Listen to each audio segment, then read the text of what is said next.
Hi, I am Jyoti welcoming you all in one more new video. In the previous lecture, we know about the Canterbury Tales written by Chaucer. In this video, it is the continuation of the same.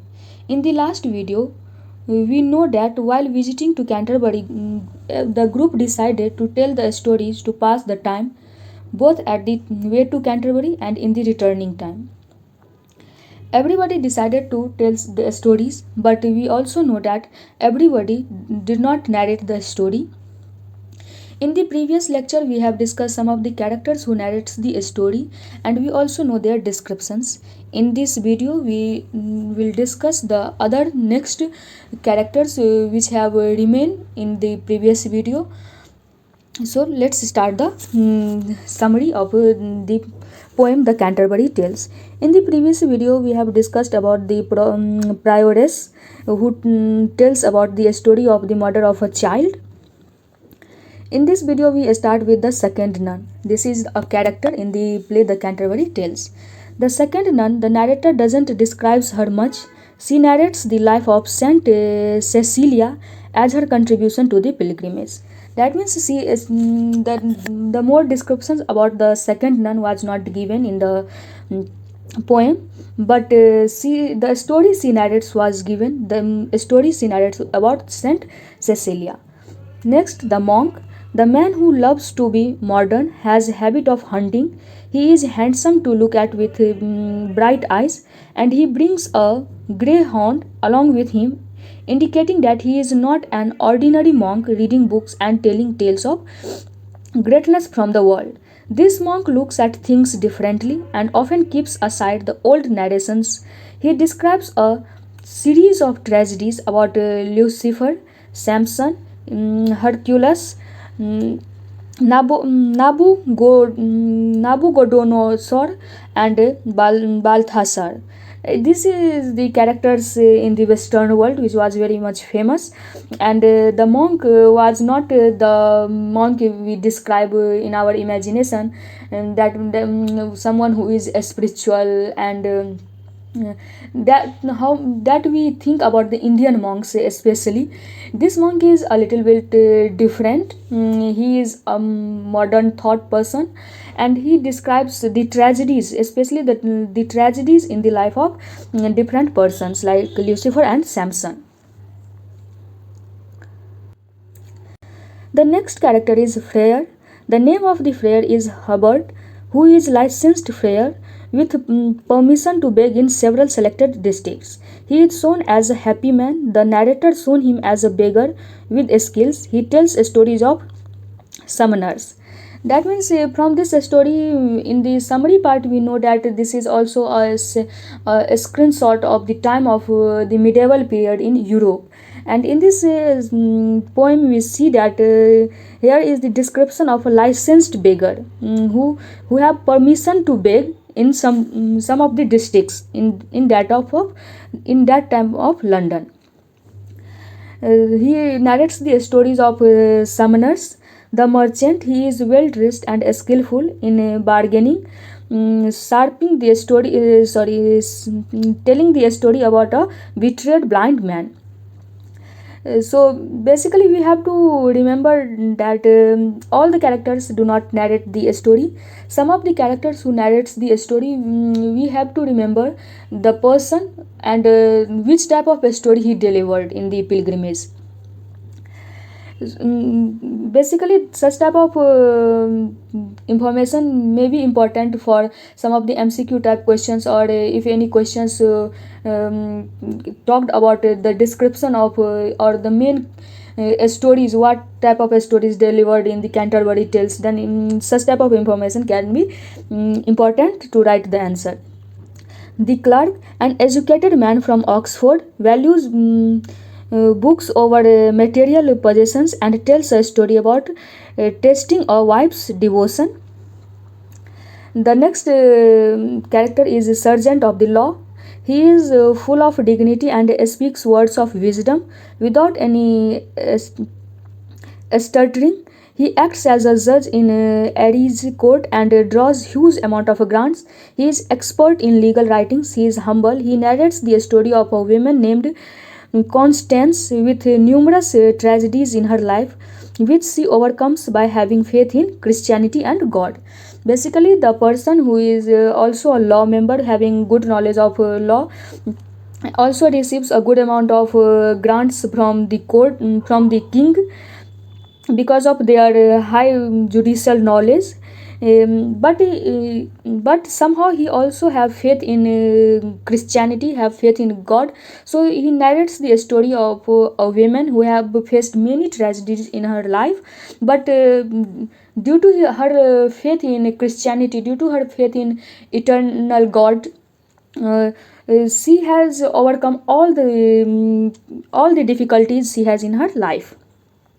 The next character is Franklin, known for his love of fine foods and witty humor. Joins the man of law on the pilgrimage. He carefully selects his food and drinks based on the season. He shares a story of a woman's sacrifice to save her husband. So this is not very much important.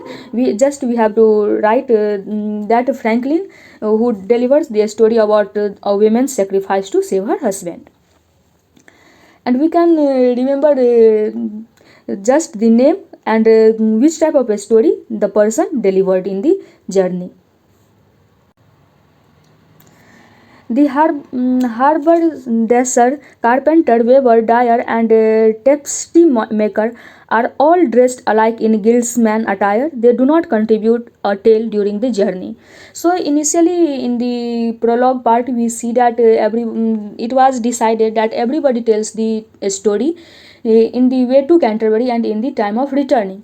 But in the way to Canterbury, we see that some of the characters do not participate in the storytelling, and in the time of returning we do not find the stories at the time of returning. So it may be while we have critically evaluate the poem, we can add some such type of points. The cook. He is skilled in all things related to kitchen, but he is beaten by the narrator for his sin ulcer. This character is not very much important. The next character is shipman, tells a story of a woman forced into an affair with a monk for money. So we can easily remember this thing. And the very much all characters are also not important, and the characters which are important, the details of that character is given in the summary part. The doctor of physic is well versed in medicine and surgery, having a tale of a knight's sacrifice for his daughter. That means the doctor of physic is very much knowledge about medicine, and he tells about a story that how a knight sacrificed for saving her daughter. The wife of Bath, she is a very important character in the poem. The partially deaf woman who was married to 5 men in the most. The wife of Bath, the partially deaf woman, having married to 5 men, is the most boisterous of all the travelers. She is skilled in cloth making. She also traveled holy places like Bologna, Rome, Jerusalem, and she knows everything about love. Here we see a place, Jerusalem. We know that Jerusalem, which is in present day in the control of Israel, is very much important place for the Christianity religion, the Islam religion, and it is also important for the Jewish religion. So this is a very important place, Jerusalem, and she has visited also this place. She knows everything about love. She gives out feministic notes on different things such as marriage, men, women, and even interprets the Bible in her own way. That means she has knowledge and she tries to interpret everything from the feminist point of view. The parson, he is a religious man. He is a devotee preacher of the gospel. He is the man that sacrifices all the desire for preaching. He is the last of the travelers who narrates the tale about penitence, confessions, 7 deadly sins, etc. That means person is a very religious person, and he follow every rituals of religion. He do not sacrifice any he do not have passion for the materialistic things. He sacrificed all his desires for preaching. The plowman, he is humble and charitable, peaceful and hard-working person, but he does not narrate or tale. That means this character is also not very much important for us. The miller, he is a wrestler with immense power to even break the locked doors with his head. He is also known for his corn stealing ability and the skill to sell the same for 3 times the amount of the grain. He shares a tale of adultery. That means Miller, who is a wrestler by profession and having very strong muscle power, but he have a bad habit of stealing the things and sell the same thing at a very high profit, and he shares a tale of adultery. The next is municipal. He is described as a financial operator who buys religious provisions. He tells a story of jealousy. The next character is Reeve. He is slim but cunning, revealing secrets and telling of revenge. The next character is a summoner. He tricks people and suffers from a skin disease, responding to the Freya's tale with parody. Freya's tell that the person Herbert, who is a licensed beggar.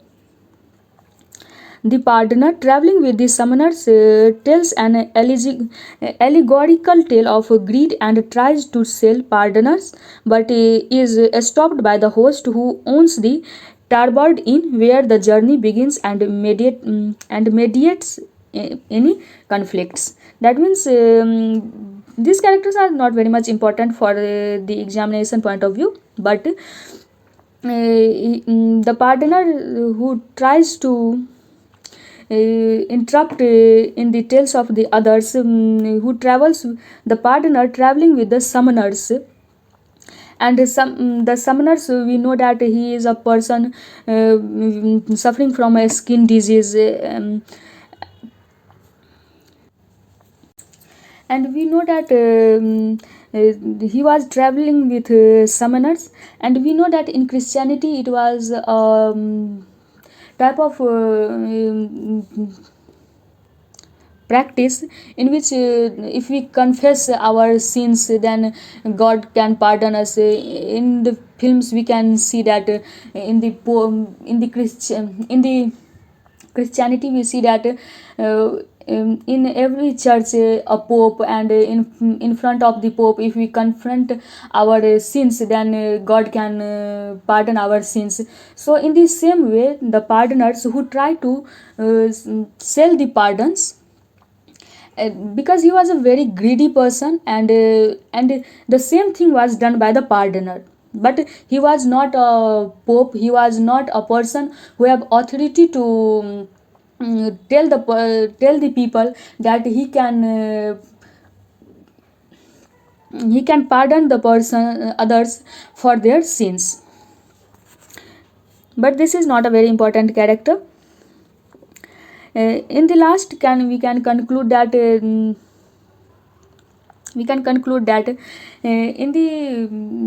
the Canterbury Tales starts with the knight's story and ends with the parson's story, and in the middle we have seen many characters, some of them who told the stories, some of who don't participate in the storytelling, and the narrator Chaucer, who itself was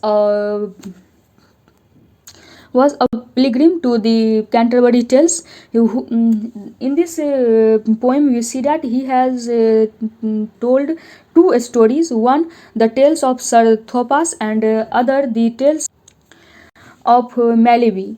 The narrator ends the tales with reactions urging the readers to pray for sins. That means this is not very much important. The writer ends the poem at the note that to just to get pardon from the sins we have committed. For that, you just pray to the God. And here the tale ends. So if you like the video, please like, share and subscribe, and